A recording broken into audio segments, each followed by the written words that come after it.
In the NFC North, when it comes to the Detroit Lions, either the Packers or the Bears are the ones that usually get our Lions' ire up. Well, when it comes to today's episode, we're going to be talking about how the Packers just simply can't admit when they were beaten to the punch and not how they are sloppy seconds when it comes to trying to find a kicker. Have fun, y'all. It's about to be an interesting episode. What are we? What makes us what we are and what we're going to be? It's grit. It's what we started with last year, guys. Doesn't matter if you have one ass cheek and 3 toes. I will beat your ass. Can definitely compete with the big dogs. 10-5 end zone touchdown Detroit Lions. You guys are unbelievable, man. I'm telling you. We are driven by Detroit. Hello, Detroit Lions fans, and welcome on back to yet another episode of MCM Motor City Mania. I'm your host, David T. Pike, and as always, we're diving on in. So I'm going to be upfront and honest with y'all right now. This is going to be a bit of a trolling episode. This is going to be a fun episode for me because, I'm sorry, I cannot help myself. When it comes to this offseason, Packers fans and Bears fans have just been absolutely out of control. When it comes to these two teams, they are so adamant that they are going to be the ones that are going to win the NFC North that they are literally tripping over themselves trying to find ways to outdo the other with the most bodacious, ludicrous, crazy idealistic takes that a teammate or a fan of that team can come up with. And you see them all over Facebook. You've seen them on Twitter. They are just absolutely all out there. Now, I'm going to say this. While I could make an episode about that in of itself, I'm not. We're going to be talking about the Packers here. Now, why are we talking about the Packers? The reason why is because, as y'all know, over the last week or so, at least ever since Jake Bates became kind of like the main kicking target that a lot of teams were trying to get their hands on, Jake Bates has now decided to sign with the Detroit Lions. He signed a 2-year, $1.98 million contract with the Lions. Why are we talking about this? We've already known that the Lions have got him. So why are we going back to this? Here's why. Think about it, folks. The Lions have often been the punching bag for the rest of the NFC North for quite a while. Let's be fair and honest with ourselves. But I will say this. Probably no team in the NFC North has trolled the Lions longer or worse than that of the Green Bay Packers. We've heard it from their GM. We've heard it from their former quarterback, Aaron Rodgers. We hear it constantly from their fans. Green Bay Packers have just nothing but absolute desire to troll the Lions for every moment that they can. And to this day, Packers fans still love to get anything they can over on the Lions and our fandom. But, as I said, in today's episode, it is time for us Lions fans to have a moment and to have some fun at the Packers fans' expense, at the Packers themselves' expense. Like I said, Jake Bates, when he became available finally to be signed by the NFL teams, the Packers, along with 3 other NFL teams and ourselves, so there were quite a couple of teams that were vying for his services, there were quite a couple of teams that expressed interest in him, were trying to acquire Jake Bates. However, though, the Lions were the ones that Bates ultimately decided to choose to play for. Sounds like a pretty cut and dry story, right? But leave it to Packers fans to try and find any way they can to make it look like they didn't get rejected, that they weren't upset about losing Bates, that somehow, you know what, oh, Bates wasn't all that big of a deal, we weren't really interested in him, he wasn't that good of a kicker, we're not going to cry about it. Okay. Let's just call it for what it is. All over social media, particularly on Facebook, Packers fans have continued to state that the Lions didn't steal Bates, that the Packers never actually offered him a contract, and that they, weren't really all that interested in him, and that, that was it. That somehow the fact that the Packers just merely expressed interest in him wasn't that big of a story, and that us Lions fans are making a whole bunch out of it for nothing. But let's understand something here, folks. The Packers did have interest. The Packers were one of a few teams that wanted him to come in for a visit. And let's understand something here. A team does not ask for a player to come in for a visit unless they have interest. And if they have interest, they're not going to bring them in for a visit unless they're willing to offer that player actually a contract. But Bates made the decision to come to Detroit. That right there should not surprise anybody. It especially shouldn't surprise Packers fans. It sure as hell shouldn't surprise Lions fans. Think about it. Point number one, Lions are the best team in the NFC North. I don't care what Bears fans, I don't care what Packers fans, I don't care what analysts want to say. The Lions won the NFC North last year. We won the NFC North running away with it. The Lions still have the best team in the NFC North, top to bottom in terms of talent. So, let's just call it for what it is. Jake Bates decided to go with the best team in the NFC North because he wanted to play for, wait a minute, hold it, a winner. He wanted to play for a winner. He didn't want to play for the second best team in the NFC North. He didn't want to play for the third best team in the NFC North. He wanted to play for the best team. He wanted to play for a winner. That's the Lions, not the Packers, not the Bears, not anybody else. Moving on to point number two. Let's just call it also for what it is. Jake Bates is familiar with quick kicking in Ford Field. That's where the Michigan Panthers play. This one's just a common sense thought process. If he's familiar kicking in Ford Field, he's comfortable kicking there. If the Lions are interested in him, why the hell would he not want to stay in Michigan? He's already developed roots in Michigan. He's already got all that stuff already there. It would be pretty foolish to say, hey, I've already got the best team in the NFC North. I'm already familiar with the kicking area here. Why would I want to go somewhere else? I've done particularly well here. It's just common sense. So that's point number two. But point number three, and this is the one that I think a lot of Packers fans just simply don't want to get into their heads.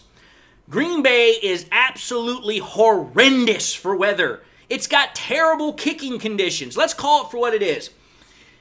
When you're kicking, I used to be a kicker in high school. There are three things that make kicking either really easy or really hard. You need to have a good, solid playing surface. You need to have the right conditions outside. You don't want wind, you don't want rain, you don't want any of that bull crap.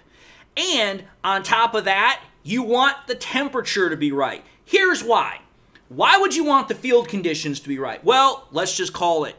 If the field is wet, if it's frozen, if it's hard, it's going to make trying to kick that ball a lot harder because you might not be able to get a good grip. You might be slipping and sliding over the place. You want to have ideal field conditions. So that's one thought process.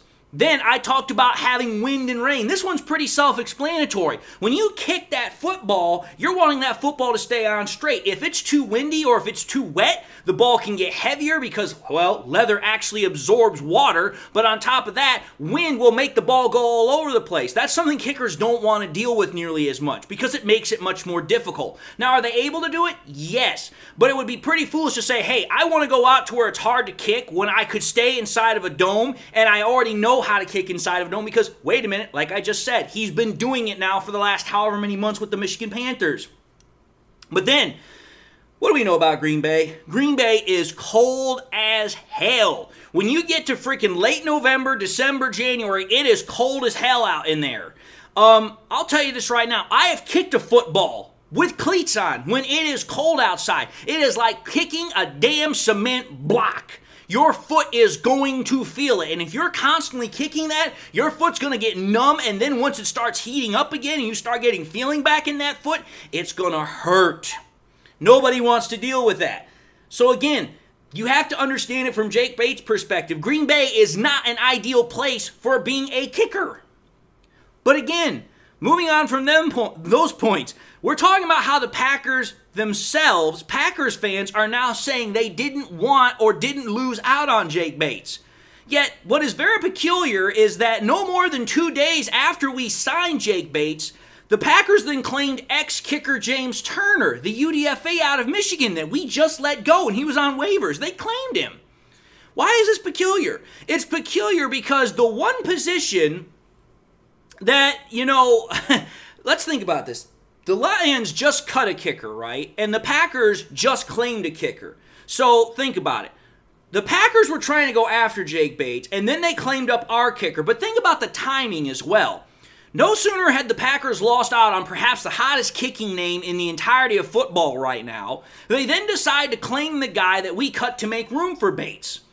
What's further peculiar is that the Packers already have 2 veteran kickers on their roster. They have their 2023 draft pick, Anders Carlson, and they have the former Vikings kicker, Greg Joseph.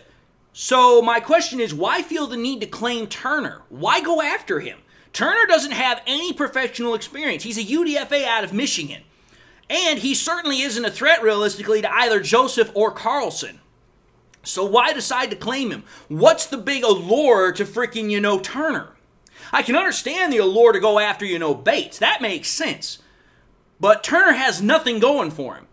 Now, obviously, the Packers are not going to officially add Turner to their roster until he passes a physical, but I don't see any reason why he wouldn't, because he was just in camp with the Lions for both OTAs and minicamp, so he's in good shape, so he will get added to the roster.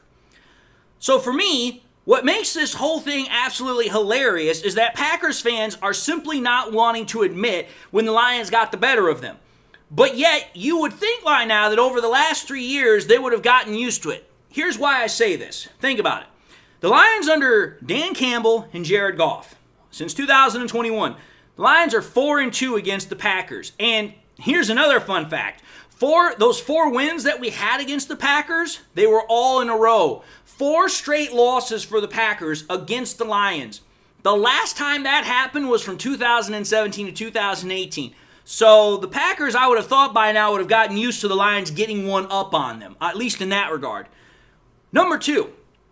I know Packers fans are not going to want to admit it, but I'm just going to tell you this. Go check out Tom Grossi's reaction to the draft picks that we stole from the Packers, because while it's not 100% verified, it's highly rumored that the Packers were very interested in getting their hands on Jameson Williams. They were very interested in getting their hands on Brian Branch, and they were very interested in getting their hands on Terrion Arnold. And all 3 of those guys, we moved in front of the Packers. Actually, in one case, Brian Branch traded with the Packers to get them. So please tell me how, Packers fans are going to try and say, oh, well, you didn't steal those guys from us, but yet watch Tom Grossi's reaction for each one of those picks I'm talking about. You would have think that we freaking stole their lunch money. And then point number 3 about how we've been we've been pretty much taking one over on the Packers. The Lions squashed the Packers' playoff chances in 2022 on Monday Night Football, the final game of the year and think about this. We not only squashed their playoff chances because they just had to beat us to get in, because we had already been eliminated from the playoffs because the Rams couldn't beat the damn Seahawks. So all the Packers had to do was beat us at Lambeau Field. And instead, not only did we squash their playoff chances, but that was the same game where Kirby Joseph ended Aaron Rodgers' career.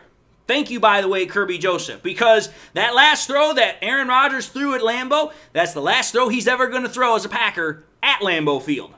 So, this is why I'm saying what I'm saying.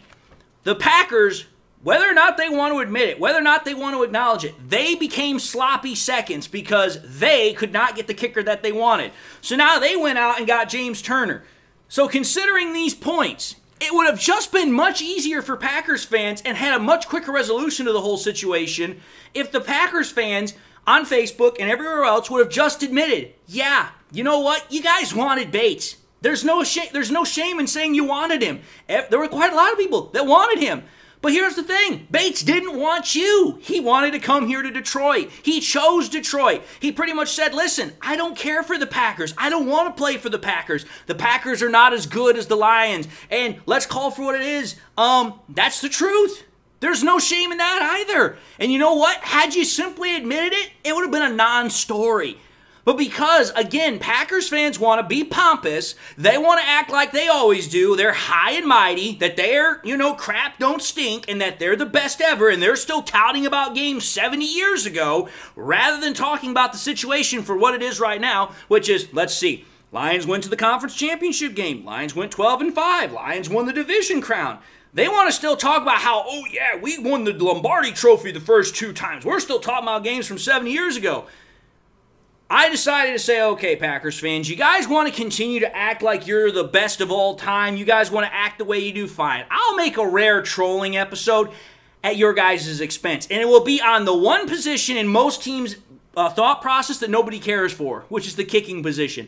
That's how freaking ridiculous Packers fans are. Rather than just simply acknowledging, yeah, you know what, we lost out on Jake Bates. Congratulations, you got him. They would much rather say, no, we didn't lose out on Jake Bates. We're going to act like these little kids and just say, no, you didn't get the better of us.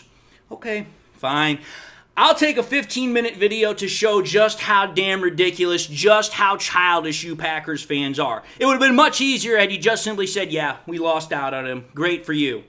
But anyway, I decided to have some fun with this.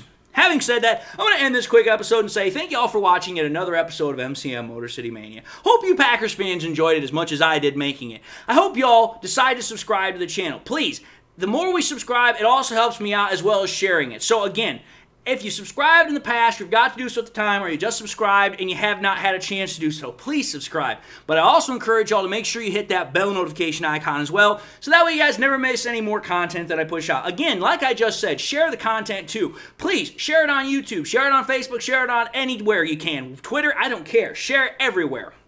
The more we share it, the greater the channel grows and spreads. And with that being said, I hope everybody enjoyed the content. I hope you all have got something in your life that makes you happy, makes you smile. I hope you all are having a blessed day. God bless. And with that being said, I'll see you all in the next episode.